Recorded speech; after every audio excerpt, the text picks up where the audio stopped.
You asked for it, I'm going to give it to you. In this video, we'll be reviewing the Greater Phoenix Metro Area Real Estate Market Snapshot looking back at April 2023.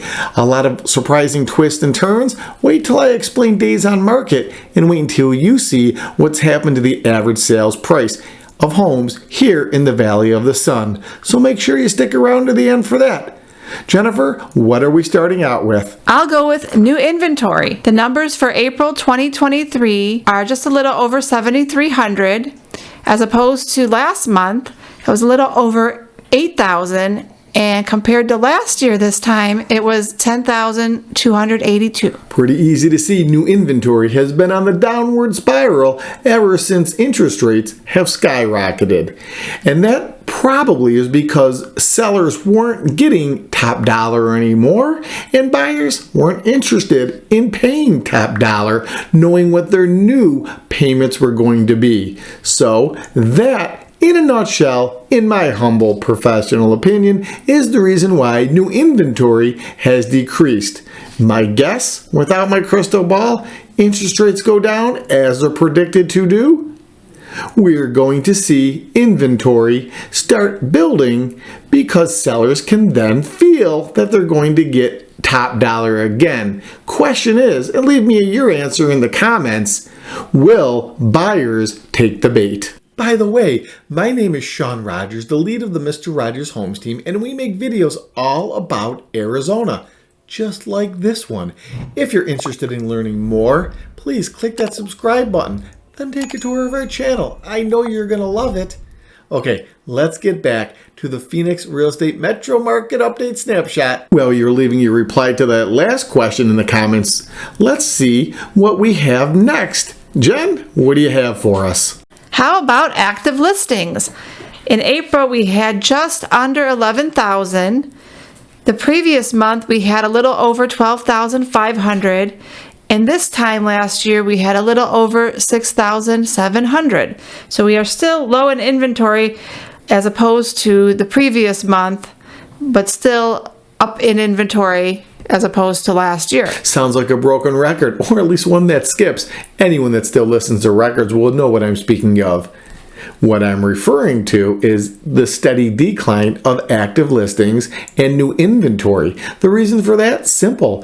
Property owners are holding off putting their houses on the market, probably because they want to maximize profit, and knowing that some buyers are holding off due to interest rates, well, we're in the proverbial stalemate. But it could be a great time, based on the numbers I'm going to go over for average sales price, for anyone thinking about listing property to do so. And buyers, you want to put yourself in a position that when the home of your dreams appears online, we are able to unlock that door, you're pre-qualified and ready to submit an offer. Because when inventory starts increasing again, buyers will be out shopping again. So get ready so we can get you moving. Moving right along, Jennifer, can you give us the information for the number of closings in April and then March and then last year around this time? You got it, Shawn. Here are the number of closings. In April, we had just over 6,300. And the previous month, we had just under 7,200. And last year this time, we had just over 8,800 closings.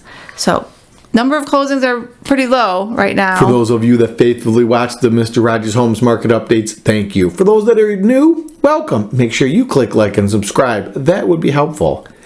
This next bit of information, I'm not sure why I hold towards the end. Average sales price. But what I do know is that buyers and sellers alike are very interested in it. Why? Well, it's all about dollars and cents when it comes to prices of homes here in the Valley of the Sun.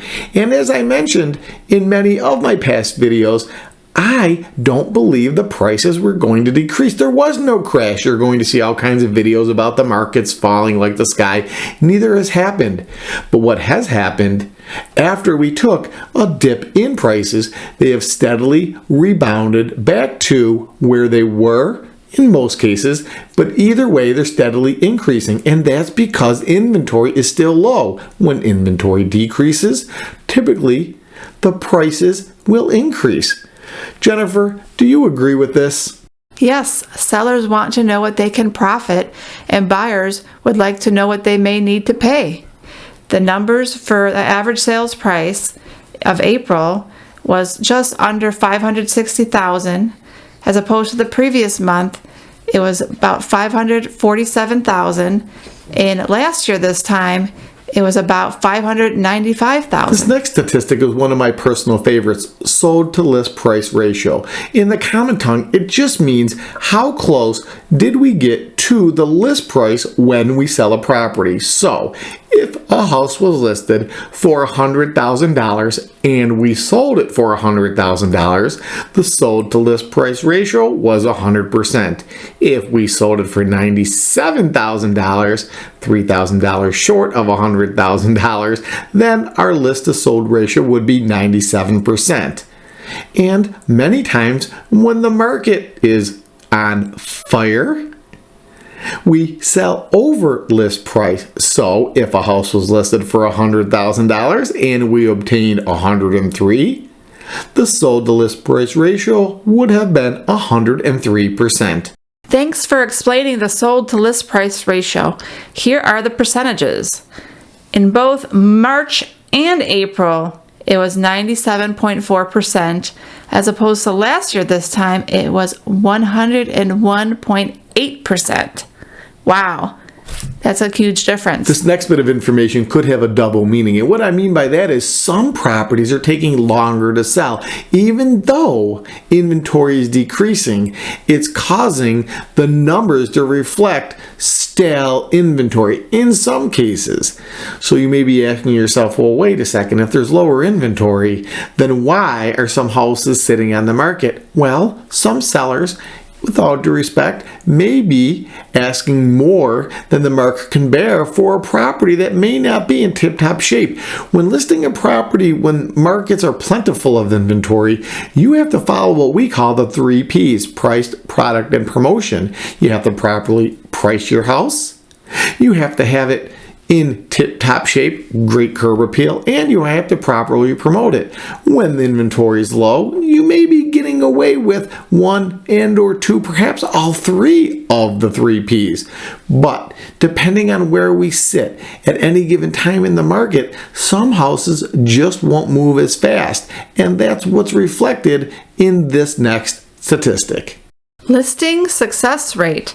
In April, it was 74%, as opposed to the previous month, it was 73%. And last year, this time, it was 90.5%. Looks like it is taking a bit more effort to get properties under contract. Exactly, Jennifer. And for the reasons I just mentioned, some properties will stay on the market longer, causing the listing success rate to decrease.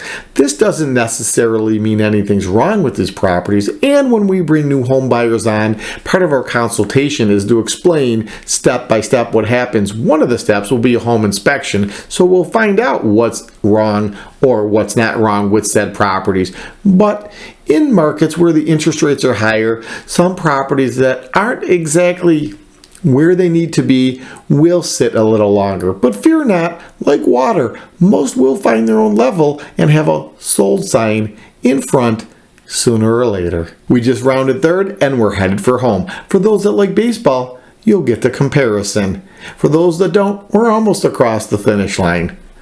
Either way, Jennifer, can you give us the next statistics? Sure, Shawn. Month's supply of inventory.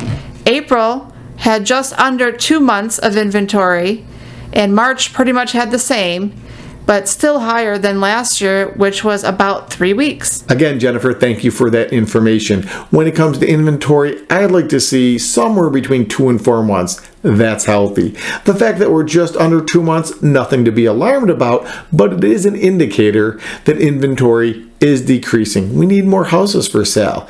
Look at last year. We were right at 3 weeks. In other words, houses were being sold probably the same time we're putting them up for sale. So I want to see more inventory so it's a more even market, buyers to sellers. Nothing to panic about right now, But we want to see those numbers of houses for sale, houses on the market increase. That would make most of us smile. Last but not least, because this bit of information is beneficial, it helps us understand what's happening with Valley of the Sun real estate in regards to homes for sale. And it seems to me, based on the numbers, the last 2 months are about the same. Is that right, Jennifer? That's correct. Last month we had 72 average days on the market.